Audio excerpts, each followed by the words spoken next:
Just wasn't crisp. I thought the pace was really the difference tonight. He just wasn't, even between pitches and then getting to the plate. I mean, his time to the plates were 1.5, 1.6, wasn't really giving Stone a chance. And just whatever reason wasn't crisp, and that's why we went to Fred right away, because the command kind of faltered a little bit. Not the usual Teagan we're used to seeing.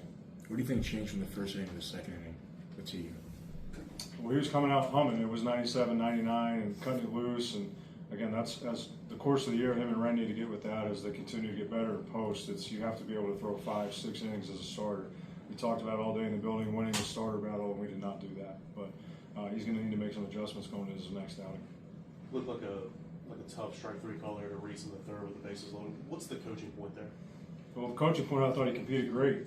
Fouling off a ton of pitches. That's a quality at bat by our standards. Gets the 2 strikes and continues to fight fastball, breaking ball. And again, not running out of out, doing some things. So again, everybody wants to hit right there, and we need to execute a little bit better. But I thought he did a good job of leaning on that pitcher, just didn't get it all the way done. But there's no almost in this league. You got to find a way to get it done. How tough was the play at third, where it looked like Garrett just came off back a little bit? You had a good view of it. What was your sort of take on that? It's just a weird play. I thought the guy was going to catch and throw across right away, and so Garrett was trying to stay out of the way to make sure that there was no interference there. So he had to come back online, and then when he went to slide, he just kind of slid right past the base, right? And again, you could argue, hey, push past them or whatever it may be, but just a tough one all around. But we need to try to stick that base right there, because that changes that entire inning. So finished strong, but what did you see from Arvidsson early in his outing, specifically the home run? I just thought it was one pitch that caught too much of the plate. That was the difference in the game. I mean, they stung a ball off the scoreboard and hit a 3-run homer. They were late, but to go back to the pitch right there, I think the walk right there before so kind of sets it up. And he did a good job of competing, giving us a chance to stay in the game. I thought our offense swung the bat well for the most part outside of early in the game when we weren't able to execute. But a lot of hard contacts and hard giving us a chance to win. And again, got to keep the ball in the ballpark in this league, especially on Friday night. Was it always going to be Arvidsson tonight, regardless of if it was a 3-run, 2-run, 4-run game?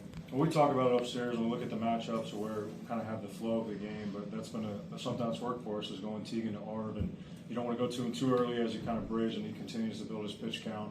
But we've got 100% confidence in Arv. The guy got a good swing, tip of the cap, hit a 3-run homer, but again, I thought he responded well and kept us in the game. 11 runners left on base. What do you want to see from your lineup as they, try to go through and get that big hit? Execution, period, right? We talk about it, especially Friday night in this league, as good as the arms are, you may have one chance to get the starter. We were fortunate to have 2, and we didn't get it done either time.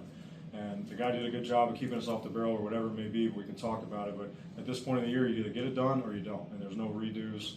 So our guys need to execute a little bit better, calm down in those moments. I thought Reese, if you look at his later at-bats in the game, he talked to him at third base, just saying, just slow down, but overswinging a little bit. So when the moment gets big, again, just slow down, execute, what is the plan, and how do they do that? But we need to do that a little bit better, because you leave 10 guys on base, that's not a formula for success. Tyler Maya had a big RBI hit late in the game. Why him in that moment? Well, the matchup, there was big splits difference on righty-lefty versus Dorman, and he's been working on some things. I believe he had a changeup or an off-speed pitch, really fought to stay on it, and a ton of confidence with Ariel there, but with the split difference, I thought that was a turning point in the game where we really needed to drive that in. So that was good to see, because he's had some tough ABs as of late, but has been working his tail off behind the scenes, and hopefully that's a catalyst for what's to come. There's been a couple of times this season he's delivered in pinch hit opportunities, or even with runners on. What makes him good in those moments? I think he's just trying to execute, right, which is what we need in situational early in the game or whatever it may be. But sometimes when you're not sitting there thinking about starting all day, it's a mano-a-mano battle, and he's been good in those moments. So as we continue to figure out who wants to play second base, that's a good sign that he's been able to come off the bench and have some success there. How do you want to see your team respond to this one? We're going to see what we got. At this point, we won a game last Friday night, didn't finish the weekend, hit close, and 2-run game, have a chance to win it, but we're going to find out what we got. This is a good test. We're at home on our home turf.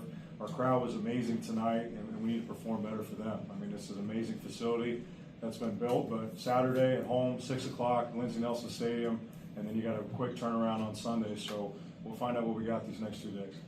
I know, especially the 2 latter at-bats for Jay, he did his job, productive at-bats. Maybe not as much results there, but do you think the at-bats have gotten better for Jay? I do. He's just been made a conscious effort. We talked earlier in the week, he's got to get on top of the baseball a little bit better. And even that play where we go first and third, we get the delay, get runners to second and third, which opens up the contact play. Stings that ball just right to the guy. He's trying to play his game, tries to drop in at 40. That's something, it's a bunt, obviously, to the pull side, which we've been working on a bunch. And he's had a little bit of ups and downs, but he's as talented as anybody, and we just need to let him get going, but he needs to play his game because living up in the air with 30, 40-degree launch is not Jay's game. Do you notice anything different from Brady after that, ground ball kind of maybe ricocheted off him there?